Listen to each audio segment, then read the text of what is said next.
Mary Elizabeth Lange was an American religious sister who founded the first African-American religious congregation in the United States. Not very much is known about her early life. Both of her parents were said to be enslaved persons from Haiti who fled to Cuba after the Haitian Revolution. It's unknown whether or not Mary was born before they fled or after they had fled. In Cuba, Mary received a good education. In the early 1800s, she immigrated to the United States and settled in Baltimore, a city with a large population of free people of color. In Baltimore, there were various Protestant institutions running schools for African American children, but they could not keep up with the demand. Mary recognized the need for more schooling, and she opened a school for African American children in her own home. Public education for Black children in the city would not be established for decades.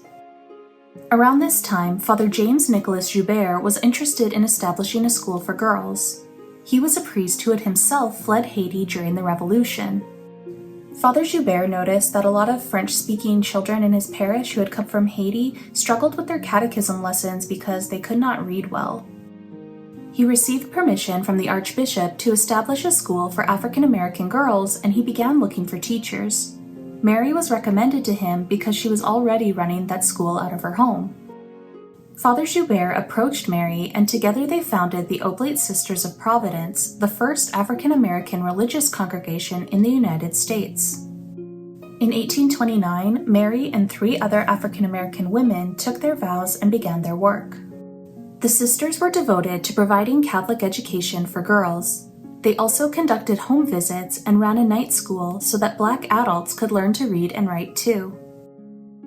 Other facilities established by Mary included an orphanage and a widow's home. The sisters also provided vocational training classes for the community. When a cholera outbreak struck Baltimore in 1832, Mary and her fellow nuns risked their own lives to care for sick victims.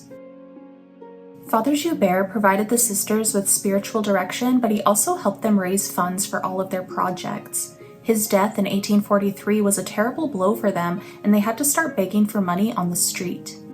During this time, Mary faced poverty, as well as racial injustice and a sense of abandonment due to dwindling pupils and the departure of one of her fellow nuns. Through all of her trials, she never lost her faith. She died on February 2, 1882, around the age of 90. She was declared venerable in 2023.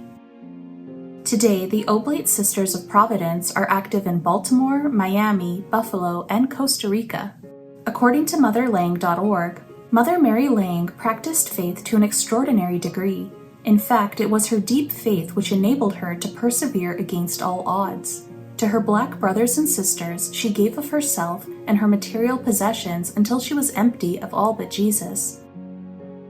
According to the Maryland State Archives, Mother Mary rose above the social and religious stigmas of her time. She was a woman of vision and selfless commitment.